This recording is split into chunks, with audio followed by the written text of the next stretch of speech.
आंखें डर से फैल गईं। जहां उसका खून चबूतरे पर टपका था, वहीं से पत्थर चरमराने लगे। अचानक धड़ाम की आवाज के साथ चबूतरा फट गया। बरगद का विशाल तना बीच से चिरकर दो हिस्सों में बंट गया। दरारों से एक रहस्यमय सुनहरी रोशनी बाहर निकलने लगी, इतनी प्रचंड कि मानो धरती के भीतर कोई कैद शक्ति जाग उठी हो।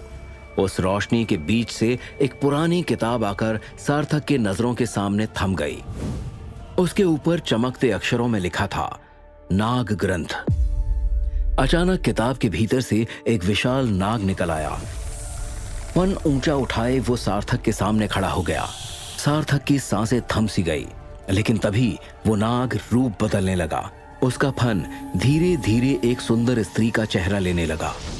पल भर में उसके सामने एक अद्भुत आकृति खड़ी थी, आधी स्त्री और आधी नागिन की। उस नाग कन्या की आंखों में रहस्यमय चमक थी और उसकी आवाज इतनी मनमोहक थी कि हवा तक थम गई।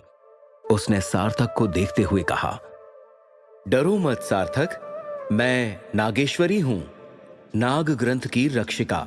अब समय आ गया है कि मैं तुम्हें तुम्हारी सच्चाई से रूबरू करवाऊं। सच्चाई? कैसी सच्चाई? सार्थक सवालिया अंदाज में कहता है। सार्थक के होठ कांप उठे और उसके मुंह से कोई शब्द नहीं निकला। हां सार्थक, तुम नागवंश के अंतिम उत्तराधिकारी हो। तुम्हारे शरीर में साधारण रक्त नहीं, बल्कि नाग माता का खून बह रहा है। तुम एक नष्ट हो रहे वंश की अंतिम आशा हो सार्थक, जिसका जन्म युद्ध की आंधी में हुआ और जो इस युद्ध का अंत करेगा। सार्थक सवालिया अंदाज में कहता है, नागवंश? कैसा नागवंश? नागेश्वरी उसे बताती है कि इस धरती से दूर नागों का एक अपना लोक है, जिसके कुल का नाम है नागवंश। बहुत समय पहले नागलोक एक शानदार दुनिया थी। सुनहरे महल, चमकती नदियां और नागों की अद्भुत शक्तियां। नागराज वासुकी वहां के राजा थे और उनके नेतृत्व में नागवंश खुश था। उनकी प्रजा के पास केवल विष ही नहीं, बल्कि नाग विद्या भी थी। एक ऐसी विद्या जो जीवन बचा सकती थी, घाव भर सकती थी और युद्ध में दुश्मनों को परास्त कर सकती थी। उनके पास एक किताब थी जिसका नाम था नाग ग्रंथ, जिसमें नागों की सारी रक्षा और शक्ति की विधा लिखी हुई थी। नागलोक के राज्यसभा भवन में उस दिन दीपों का उजाला और जल ध्वनि गूंज रही थी। नागराज वासुकी अपने सिंहासन पर विराजमान थे। चारों ओर उनके मंत्रीगण, सेनापति और विद्वान नाग बैठे हुए थे। उसी समय सभा के द्वार पर एक अजनबी छाया पड़ी। वो लंबा, चौड़े कंधों वाला और धधकती आंखों वाला योद्धा था। उसके चेहरे पर वीरता की कठोर रेखाएं थी, पर उसकी मुस्कान बड़ी विनम्र प्रतीत होती थी। उसके हाथ में त्रिशूल और कमर पर तलवार चमक रही थी। वो गहरे नीले वस्त्र पहने हुए आगे बढ़ा। उस आदमी ने सिर झुकाकर शांत स्वर में कहा, जय नागराज वासुकी, मैं कालासुर हूं, राक्षस कुल का योद्धा, परंतु मैं राक्षसों के पापी मार्ग से अलग हूं। मैं आपके यहां शरण चाहता हूं, क्योंकि मैंने सुना है कि नाग सदा धर्म और मित्रता निभाते हैं। सभा में हलचल मच गई। सभी नागमंत्री फुसफुसाने लगे। एक नागमंत्री ने कहा, राक्षस और शरण मांगने आया है। दूसरे मंत्री ने धीरे से पूछा, कहीं ये छल तो नहीं? नागराज ने हाथ उठाकर सभा को शांत किया और विनम्रता से पूछा, कालासुर, तेरी आंखों में छल नहीं दिखता, किंतु राक्षस कुल का इतिहास विश्वासघात से भरा है। हमें तेरे उद्देश्य पर संदेह है। कालासुर ने अपनी हथेली पर खंजर चलाया। रक्त की धारा बहने लगी। उसने उसे सभा के बीच फैला दिया और कहा, मेरे रक्त को परख लीजिए नागराज। मैं विश्वास दिलाता हूं, आज से मेरा जीवन नागवंश के लिए समर्पित है। अगर कभी धोखा दूं तो ये रक्त मुझे ही जला दे। सभा में मौन छा गया। कई नाग उसकी वीरता और आत्मसमर्पण देखकर प्रभावित हुए। इस घटना के बाद नागराज ने उसे सेना में स्थान दिया। वो युद्ध भूमि में कई बार असुरों के खिलाफ नागों के साथ लड़ा। जब जब असुर दलों में अचानक हमला किया तो कालासुर सबसे आगे खड़ा होकर उन पर प्रहार करता। उसकी गूंजती गर्जना और वीरता से कई नाग उसे अपना भाई मानने लगे। उसके कौशल को देखकर सेनापति नील नाग ने कहा, कालासुर, तेरे बिना ये युद्ध हम हार जाते। तू सचमुच नागवंश का सच्चा मित्र है। कालासुर ने मुस्कुराकर कहा, भाई नील नाग, अब तो मित्रता ही मेरा धर्म है। नाग लोग अब मेरा घर है। इसके ऊपर होने वाले हर वार से पहले मैं ही निपटूंगा। उसके शब्दों ने सबके मन को जीत लिया। धीरे धीरे कालासुर को राज्यसभा में भी स्थान मिलने लगा। वो नागराज के पास बैठने लगा, सलाह देने लगा, पर असलियत कुछ और थी। कालासुर का मित्र और गुप्त साथी था मायासुर, भ्रम और छल का महारथी। उसके पास ऐसी शक्ति थी कि वो किसी भी नाग का रूप धर सकता था, किसी भी दृश्य को बदल सकता था और साथ ही किसी के भी दिमाग पर कब्जा कर सकता था। एक रात नागलोक के बाहर अंधकार में कालासुर और मायासुर मिले। मायासुर ने कहा, हाँ, तो नागों ने आपको गले लगा लिया? कालासुर ने जवाब दिया, हाँ, वो भोले हैं। उनके लिए वीरता का दिखावा और मीठे शब्द ही काफी है। अब वो मुझे भाई कहते हैं। मैंने उनकी कमजोरी जान ली है और अब समय आ गया है कि हम आज रात अपनी सेना के साथ हमला बोल दें। क्या तुम तैयार हो? मायासुर ने हामी में सर हिलाया और वो दोनों जंगल की तरफ चले गए। नागलोक की धरती उस रात अजीब सी स्तब्ध थी। चांद भी जैसे आकाश से गायब हो गया था। अमावस्या की रात थी। नागराज वासुकी अपने महल की सभा में ध्यान मग्न बैठे थे। उनके सामने जलते दीपों की लौ डगमगा रही थी। उनकी आत्मा को एक अजीब सी बेचैनी घेर रही थी। इसी बीच सभा का द्वार जोर से खुला। वहां खड़ा था कालासुर, पर आज उसके चेहरे पर पहले जैसी विनम्रता नहीं थी। उसकी आंखें लाल अंगारों की तरह धधक रही थी और उसके पीछे अंधकार से जन्मे प्रेत राक्षस खड़े थे। वासुकी ने कठोर स्वर में कहा, कालासुर, ये कैसा रूप है तेरा? तू तो मित्र बनकर आया था। कालासुर की कुटिल हंसी गूंज उठी। हाँ, मित्र नहीं वासुकी, मैं शत्रु था, हूं और रहूंगा। मुझे चाहिए था नाग ग्रंथ और नागवंश की शक्ति, और अब ये दोनों मेरे सामने है। सभा में हलचल मच गई। नागमंत्री और योद्धा फन फैलाकर खड़े हो गए। सेनापति नीलनाग ने कहा, धोखेबाज, तूने हमारी दोस्ती को छल से तोड़ा। कालासुर ने गरज कर कहा, दोस्ती?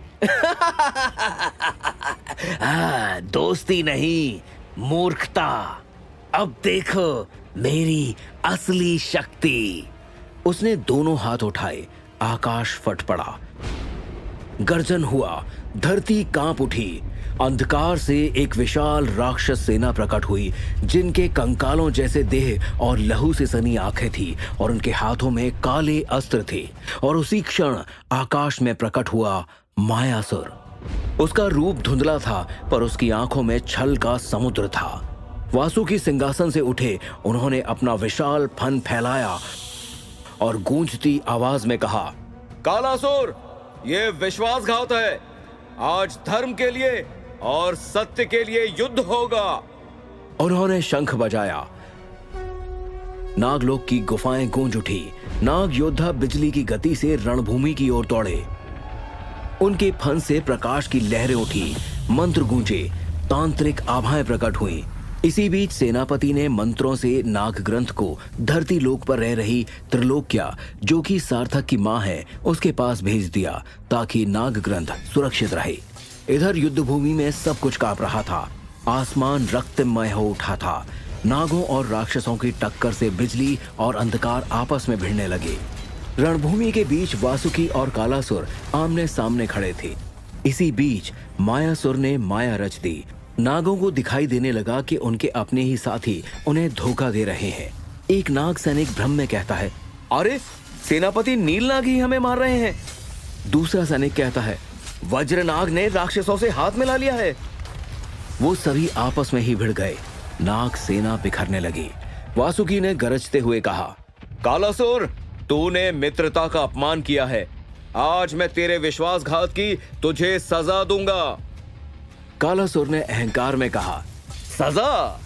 वासुकी, तेरा वंश अब मिटने वाला है। देख, तेरा हर योद्धा अपने ही साथी पर शक कर रहा है। यहाँ तक कि तेरे मंत्री भी एक दूसरे पर तलवार उठाने को तैयार हैं। मायासुर की माया ने तेरे नागलोक को भीतर से तोड़ दिया है। वासुकी ने बिजली का प्रहार किया। आकाश फट पड़ा।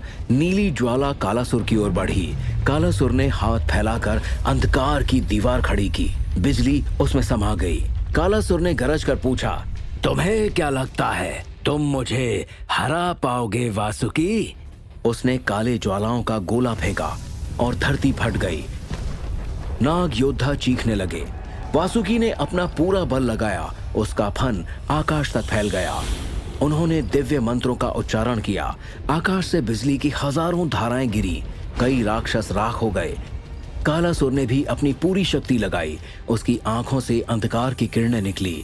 दोनों की टक्करों से पूरा नागलोक हिल गया। पर धीरे धीरे वासुकी अकेले पड़ गए। नाग सैनिक आपस में लड़ रहे थे। कई मारे जा चुके थे। वासुकी अब अकेले कालासुर और उसकी सेना से जूझ रहे थे। उनकी आंखों में आंसू थे, पर स्वर में गर्व अभी भी था। मैं हार सकता हूं कालासुर, पर नागवंश कभी नहीं मिटेगा। नाग ग्रंथ हमारे रक्त से जुड़ा है।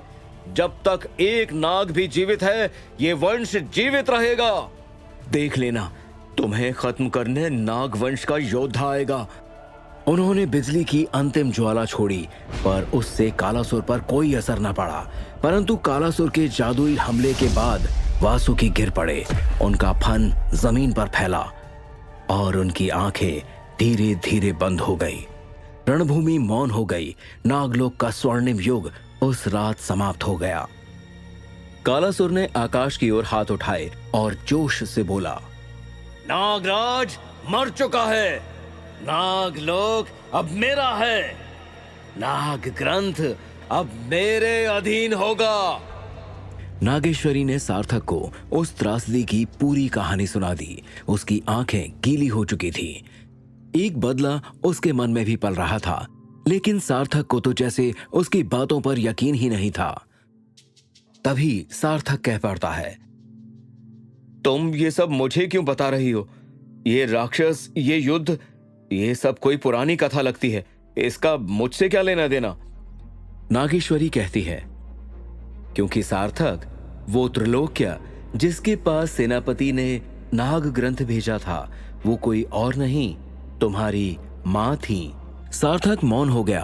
वो पूरी घटना को समझने की कोशिश कर रहा था।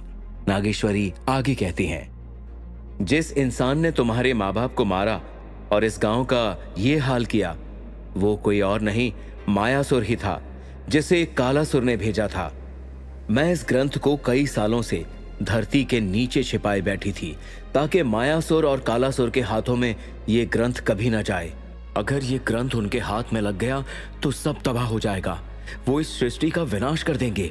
सार्थक को यूं अब भी चुपचाप देखकर नागेश्वरी फिर कहती है, सार्थक, ये कहानी नहीं, सत्य है, और तुम नागवंश के अंतिम योद्धा हो। तुम्हारी नसों में वही रक्त बह रहा है। तुम्हारा जन्म ही इसीलिए हुआ है कि तुम नाग ग्रंथ की रक्षा करो।